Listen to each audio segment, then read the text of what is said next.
This is Doug DeMuro, and today I'm going to talk about my favorite places to drive. This is a topic that always comes up with car enthusiasts. Where do you like to drive the most? The best roads, the best car culture? What's the best place to drive? So today I'm going to tell you mine.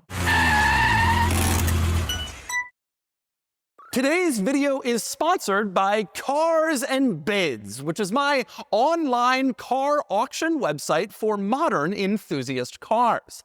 Cars and Bids has around 600,000 registered users, all excited to bid on and buy special cars like this and this and this and this. So, if you're looking to sell your enthusiast car, do it on Cars and Bids and reach a huge audience. Okay, favorite places to drive. This is a difficult one because I have traveled a lot and I have made it a point whenever I travel places to drive in basically all of them. I've been to 29 countries and I really have tried in each country I've gone to get behind the wheel to at least get some sort of like automotive cultural experience knowledge in each country I've gone to. So I drove a Mitsubishi Mirage to the highest point in Thailand. That's a true story.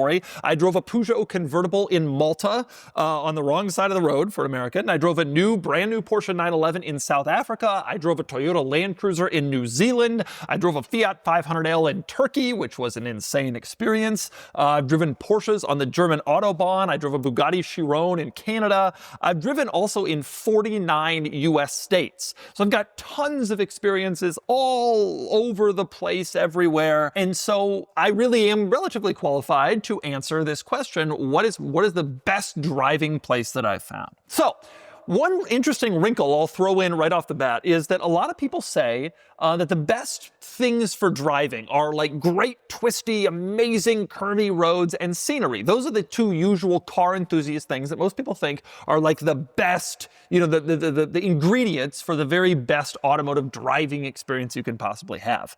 I agree with this, but I think there's two other really important things that also play a role and factor in. One is the quality of the road. So just having a twisty, windy road isn't necessarily enough to make for an amazing driving experience. It also has to be like a good, well done, well groomed road. I find myself on twisty, windy roads that have no shoulder, that have steep drop-offs, that are not well done, not exactly enjoying the experience quite as much and having maybe a little bit more terror than enjoyment. And some people who are a little bit more confident than me may not feel that way. But when I'm on a really good twisty road with great scenery and it's scary and it's not a great road and it doesn't have guardrails, I don't consider that to be like a great driving road necessarily. I like a good shoulder and I like a great pavement, and those are the things that really allow me to like really exploit the cars that I want to in the way that I want to do it. The other important thing I think that not enough people factor into driving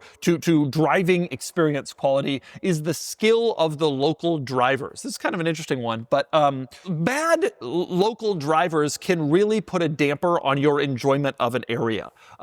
Just as an example, it's kind of famous that in the Caribbean, people don't drive all that well. Well, in the Caribbean, there's a lot of great windy roads with amazing scenery, but if someone's 2 inches from your tail driving a Suzuki Vitara at absolute flat-out pace, that's not really that enjoyable. If you're in a place where people have no qualms about passing on the wrong side of the road over a double yellow line and you're always worried that might happen, which happens in a lot of countries, that's not really particularly enjoyable. And that really diminishes the driving experience as well. So even though there are in some places some really great roads, if the local drivers make it not fun, if there's constant mopeds zooming past and those people are driving on all sides of the road, and that can really put a damper on the driving enjoyment, in my opinion. So for me, it's not only a beautiful road and great scenery, but also it's like a high quality road with great drivers. And so as a result, my particular favorite place to drive is in Europe, and specifically in Germany and in Italy.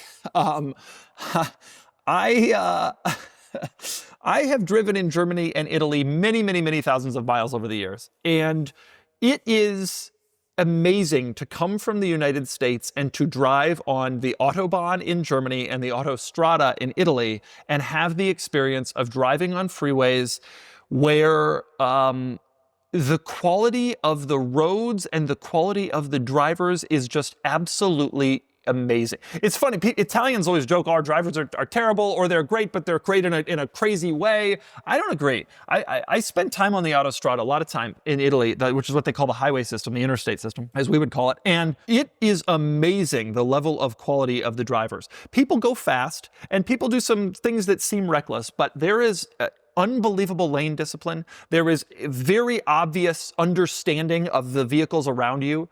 You very rarely see people just sitting, camping in the left lane, doing nothing, randomly making lane changes without really thinking it through. You also don't see a lot of stupid weaving and bobbing through traffic like you can see in a lot of places in the States. There's really an understanding that driving is something that you have to be careful about when you're in Italy, and especially also in Germany. I was just on the Autobahn in Germany 6 months ago, and it is really an amazing place to be. Everybody knows the Autobahn for the fact that there are sections of it that are de-restricted, that you can go as fast as you want. And that is true, but in all of Italy, you can go as fast as you want. And and also, the Autobahn is not just great for that. It's also just, again, an amazing paragon of just incredible driver quality, incredible paying attention. People there really view driving as a very serious thing. And you don't get a lot of this sort of stupid Wild West kind of stuff that you can get in the States, where you got someone going slow in the left lane, you got people flying around you in the right lane, you got people weaving and passing, you got dumb road rage craziness, you got all sorts of egos. Driving is really, really strictly taken very seriously in a lot of parts of Europe, but specifically in Germany, and at least on the freeways in Italy. And I find that to be just fascinating. Driving on the German Autobahn is obviously a lot of straight road. It's not particularly enjoyable road. But I find it to be really fascinating when I'm driving there. As a person who would give anything for American highways to be like that, it's a privilege. I consider it a privilege. I drove from Austria to Munich, and then from Munich down to Switzerland and Italy. This is 6 months ago. And when I enter from Austria into Germany, I feel like it is a privilege to be able to drive on the German Autobahn in that manner. The Austrians drive like this too, to an extent. The Swiss do, also slower. But Germany specifically, they are just so careful, but also so precise. You can be going 120 miles an hour in Germany and still seem like a careful driver. Whereas in the States, anybody doing that is an out of control crazy person. It's just the skill level is really impressive. And they're not thrilling roads with a lot of cool twists and turns, but it's amazing to be able to drive fast cars fast, legally and safely.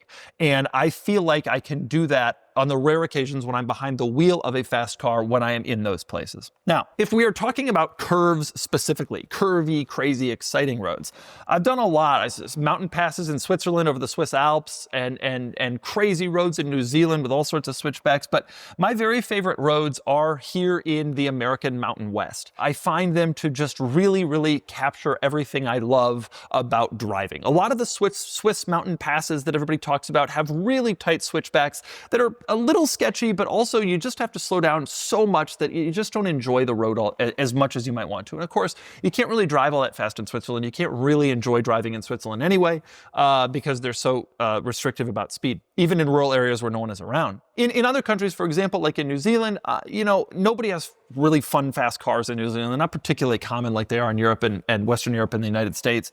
And also, it's just, the most of the roads are rural. There's very few large, you end up behind people for long stretches of time.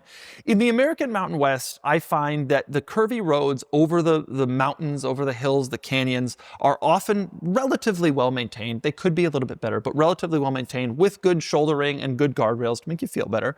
And if you go at the right times to the right places, you can find them completely free of traffic, generally free of enforcement of speed. So you don't have to do stupid stuff, but you can still enjoy the car like you should. And there are some really, really fantastic roads. And frankly, the Western United States is just littered with them. We have them in San Diego, they're up in LA, but also I grew up in Colorado. There's a lot of roads like that in Colorado. All throughout the Mountain West, there are roads like this. And if you hit them at the right times and know where you're going, it is really a great place to drive. There was a reason that when all these supercar rallies happen in the United States, they always happen in Utah, Colorado, Montana, the places where you can really, really enjoy these roads. And The other cool thing about them is there can be, some of these roads have miles and miles and miles of just, you know, curves and switchbacks, and often they're not really tight curves. They can be sort of more sweepers where you can kind of enjoy the car more like you, not like you would on a racetrack flat out, but like you'd be able to in sort of more of a performance car driving setting. And I've just found that those are the very best places to drive. To me, pairing a good car with a good road in the Mountain West, southwestern Colorado, or out here in California, it's the best. It can be difficult to do because a lot of these places that have these best roads are pretty rural. So actually bringing a car into some of these places can kind of be challenging to even access in the first place. But if you ever have the ability to drive the $1 Million Highway in Uray, you know, in a Porsche or whatever, like some of the roads out here at east of San Diego County up in the mountains, I'm always really impressed with the way that they are. Now, I also lived in the South for a while in Georgia, and there are some great roads in East Tennessee and Western North Carolina. Very famously, the Tail of the Dragon is one of them. But around there's a million other great roads that are not the Tail of the Dragon, that are just other great roads in that area that are wonderful to drive in. The general drawback I find, though, with driving in the Southeast on curvy mountain roads compared to the West is that in the Southeast, there tends to be more traffic, and there tends to be more stuff off the roads. People have driveways, etc. If you get into the Mountain West, you're often in national forest land for miles and miles and miles, and there's no one around. And it makes for a better experience. You don't have to be kind of as anxious or paying quite as much attention to, oh, is someone coming into the road? Oh, is this a little town I have to slow down, etc.